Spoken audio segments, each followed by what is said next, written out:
सनातन धर्म की रक्षा के लिए संत हमेशा तत्पर रहते हैं। श्री महंत नारायण गिरी महाराज नेटवर्क 10 द्वारा आयोजित संत संसद में महाराज श्री मुख्य अतिथि के रूप में शामिल हुए। श्री महंत नारायण गिरी महाराज बोले, संत मार्गदर्शन करेंगे तो सनातन धर्म का परचम एक बार फिर पूरे विश्व में फहराएगा।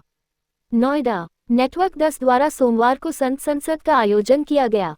संत संसद में देश भर से संत पधारे और सनातन धर्म व भारतीय संस्कृति, परंपरा तथा प्राचीन गुरुकुल पद्धति और संतों की भूमिका को लेकर चर्चा की। श्री दूधेश्वर पीठाधीश्वर, दिल्ली संत महामंडल के राष्ट्रीय अध्यक्ष, श्री पंचदशनाम जूना अखाड़ा के अंतर्राष्ट्रीय प्रवक्ता व हिंदू यूनाइटेड फ्रंट के अध्यक्ष श्री महंत नारायण गिरी महाराज मुख्य अतिथि के रूप में शामिल हुए। मुख्यमंत्री योगी आदित्यनाथ ने वीडियो कॉन्फ्रेंसिंग के माध्यम से संत संसद को संबोधित किया। उन्होंने संत संसद की सफलता की कामना की और कहा कि समाज को सही दिशा देने वाले व मार्गदर्शन करने वाले संत ही हैं। समाज सेवा हो या देश सेवा या फिर भारतीय संस्कृति, धर्म की रक्षा करने की बात हो, संत हमेशा सबसे आगे रहते हैं।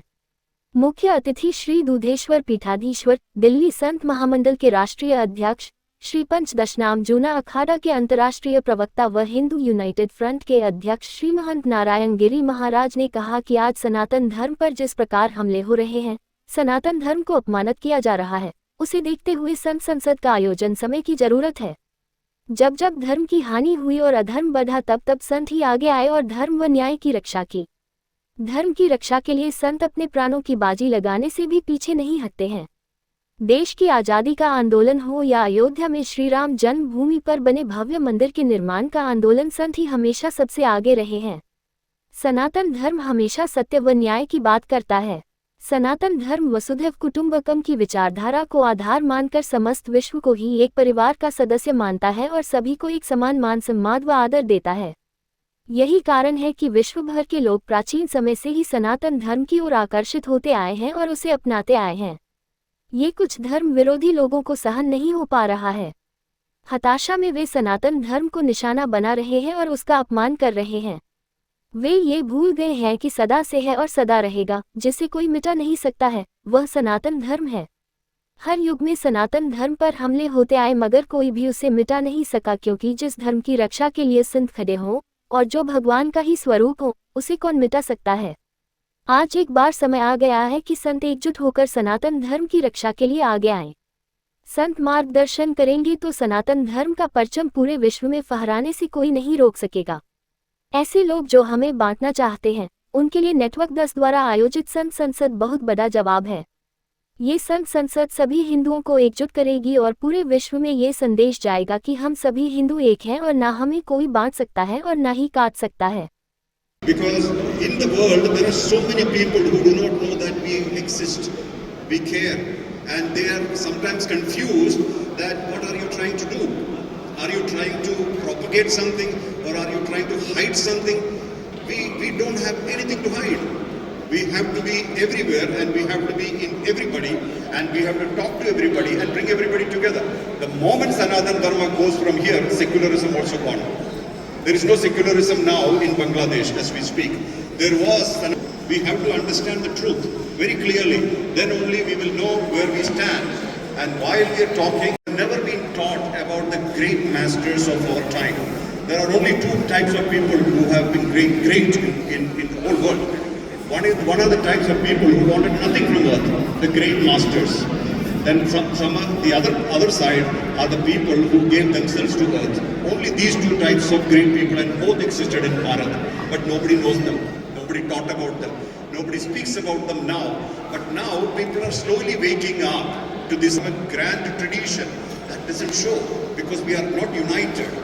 We are actually fragmented, and that fragmented lack of unity reflects as anarchy in the world.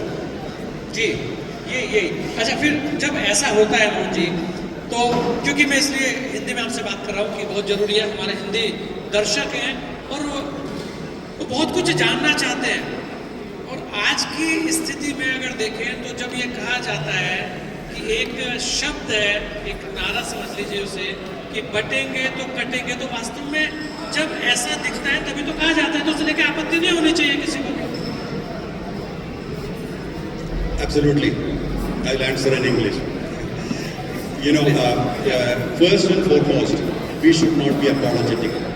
It's not Hindu, it's about harmony, it's about ahimsa. And I always believe in what Krishna said, because Krishna set the trend for Kali Yuga. The one man who set the trend for Kali Yuga was Krishna.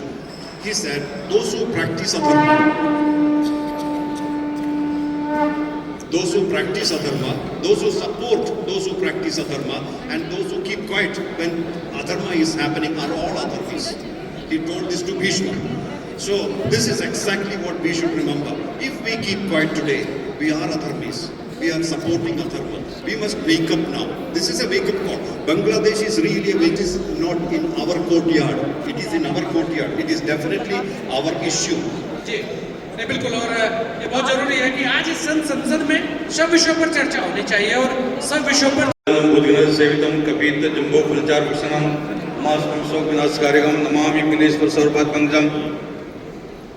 मंच पर उपस्थित हमारे पूज्य संत चरण और हमारे सन्मुख बैठे हुए सभी संत साध्वी, सभी बंधु, सबको ओम नमो नारायण जी।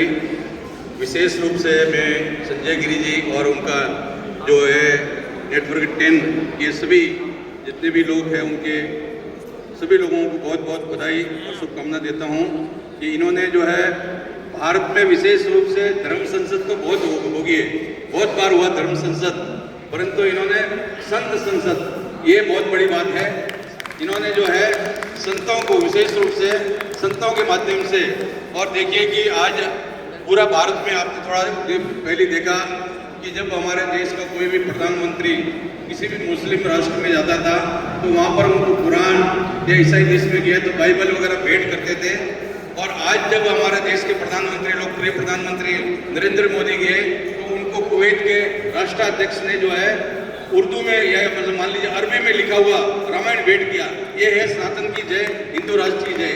विशेष रूप से आपने कहा कि कुंभ और सनातन ये दोनों ही एक ही है। मान लीजिए कि आपका समुद्र मंथन में विष भी निकला था और आज भी जो है भारत में ऐसे बहुत से हमारे विकृत मानसिकता वाले लोग जो है विष फैला रहे हैं। वो विष को नष्ट करने के लिए अभी एक और समुद्र मंथन का जरूरत है और वो कुंभ से शुरू होगा। कुंभ मेले से जो है वो जो है मंथन शुरू होगा। और निश्चित रूप से आपने बांग्लादेश का बात किया, आने वाले समय में जब हम लोग किसी बच्चे को जन्म दे सकते हैं तो उसको जो है समझा भी सकते हैं, मार पीट के उसको ठिकाना भी ला सकते हैं। आने वाले समय में सैनिक कार्रवाई भारत सरकार करेगा निश्चित रूप से, और जितने भी आतताई है सबको उनको दंड मिलेगा। हमारे धर्म में विशेष रूप से किताब लिखा कि मोह से जीव लोग जीवता सनातना। सनातन धर्म कोई जो है किसी ईश्वर ने या किसी मनुष्य ने नहीं बनाया, ये प्राकृतिक धर्म है जिसको हम पेड़ को, पौधे को, वृक्ष को, नदियों को, सबको हम सम्मान करते हैं, सबको मानते पूजते हैं। ये हमारा सनातन धर्म है।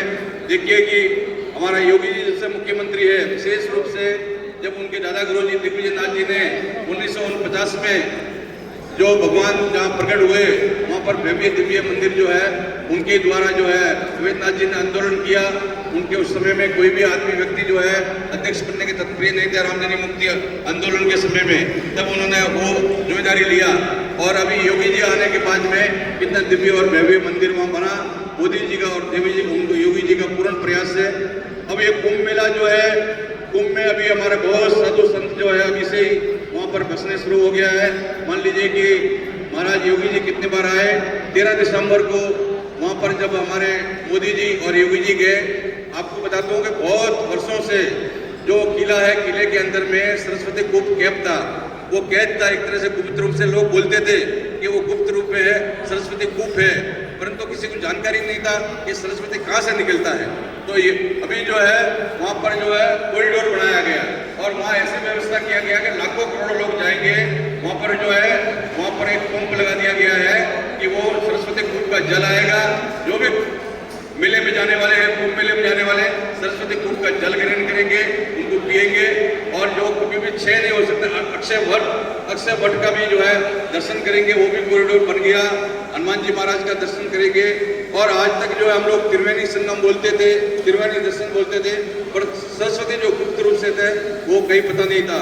योगी जी के आने के बाद में, मोदी जी के आने के बाद में वो प्रकट हुआ और अभी जो है निरंतर जो है जल बहुत मैंने भी कई बार जाके वहाँ पर वो चरणमत लिया, तो ऐसे ही उनका सरस्वती का जो स्वरूप है और वो सही अर्थों में सरस्वती और बहुत एक पतालपुरी है, वहाँ पर कितने देवी देवता, लाखों देवी देवता जो है कैद थे अकबर के समय में। जैसे देखिए लोग कहते हैं कि भाई अकबर महान है, ये जो है मूर्खता वाला बात है। मान लीजिए कि आपका पावर जो है मंगोलिया से जब लोग डाकू थे, जब डाकू भारत में आ जाते थे, भारत में आके डाका डाल के जाते थे तो वहाँ भाषा बन जाते थे, वो मंगोली का लोग कहना है ऐसा। और उसके बाद कुछ समय में अफगानिस्तान में रहे और जब उन्होंने राम मंदिर को जो है विध्वंस किया, उनके जो बाबर के जो है वजीर थे, और वही उसी समय में आपका संभल, आज संभल का विषय बहुत लोगों को पता है कि संभल में जो है जहाँ पर जुमा मस्जिद है वहाँ भी हरियार मंदिर। अभी हमारे योगी जी का पूर्ण प्रयास है, देखिए कि अब लोग विधानसभा में भी योगी जी ने क्या बोला, ये सत्य सनातन धर्म ही पूरा विश्व के अंदर में यही सबको जीवन दान दे सकता है, और तो बहुत से लोग जो है विनाश करने में लगे हुए हैं। तो निश्चित रूप से योगी जी के आने के बाद में अभी हमारा जहाँ पर संभल में 68 तीर्थ, उसमें कई तीर्थों को जो है वो पता लग गया है, उनको जो है प्रकट हो गए हैं। और पहले से वहाँ पर थे, उन्होंने जो है मलेशिया लोगों ने, जो राक्षस लोगों ने उनको जो है ढक दिया था, विनाश कर दिया था, तो वो प्रकट हो रहा है, वहाँ बावड़ी निकल रहा है। जो 19 कूप थे उसमें भी कई कुएं जो है वो प्रकट हो रहे हैं, निकल रहे हैं, भगवान का मंदिर निकला है, मूर्ति निकल रहा है, और 68 तीर्थों का जो है वो खोज हो रहा है। और निश्चित रूप से आने वाले समय में आपको 68 तीर्थ का जो है दर्शन होगा कि योगी जी का और मोदी जी के होने के बाद में जहाँ भगवान राम ने जन्म लिया, वहाँ पर जो है वहाँ भव्य और दिव्य मंदिर बना। भारत का और सनातन धर्म का एक जो है सभी लोगों को कितना आनंद की अनुभूति प्राप्त हुआ। और जहाँ पर 10वां अवतार के रूप में भगवान कल्कि आने वाले हैं, वहाँ भी दिव्य और भव्य उसका मंदिर का बहुत खोज, 68 तीर्थों का खोज, 19 कूप का खोज ये प्रारंभ हो गया है। तो ये देखिए कि जैसे जैसे कुंभ आते जा रहा है, कुंभ आने के समय में ये सारी चीजों का जो है देखिए एक प्रकटीकरण क्यों हो रहा है। कुंभ का जो है ये जो है जो विश्व भारत में बहुत से लोग जो है अत्याधिक लोग, जो मलिष्य लोग हैं, जो राक्षस है, जो विद्रोही है, जो भारत में जो विष फैला रहे हैं, उस विष को नष्ट करने के लिए समुद्र मंत्र एक बार उस टाइम हमारे देवताओं ने और सभी लोगों ने किया था। इस टाइम संतों के द्वारा समुद्र मंत्र होगा कुंभ मेले के अंदर में। और निश्चित रूप से वो जो है वहाँ पर जो अमृत निकलेगा, हमारे देखिए मुनि जी भी बैठे हैं, शिशन मुनि जी, उन्होंने वहाँ प्रारंभ कर दिया है कि प्लास्टिक मुक्त होना चाहिए और हम लोग थैला देंगे और कुछ ऐसे सामान देंगे। तो निश्चित रूप से ये कुंभ में जो है संतों का, जो हमारे जितने भी संत हैं बहुत से कुंभ में से आए हुए हैं। महात्मा लोग कुंभ का व्यवस्था कर रहे थे, संजय गिरी जी का पूरा प्रार्थना करने से सब संत यहाँ पर उपस्थित हुए हैं। तो हमें बहुत आनंद की बात है, खुशी है कि संतों का आशीर्वाद। और ये धर्म संसद जो है होता था सब जगह, जो इन्होंने संत संसद किया, तो इनको कोटि कोटि आशीर्वाद है सब संतों का। तो निश्चित रूप से हमारा कुंभ में अमृत निकलेगा और ये संतों के द्वारा निकलेगा और भारत का विश्व समाप्त होगा। हर हर महादेव।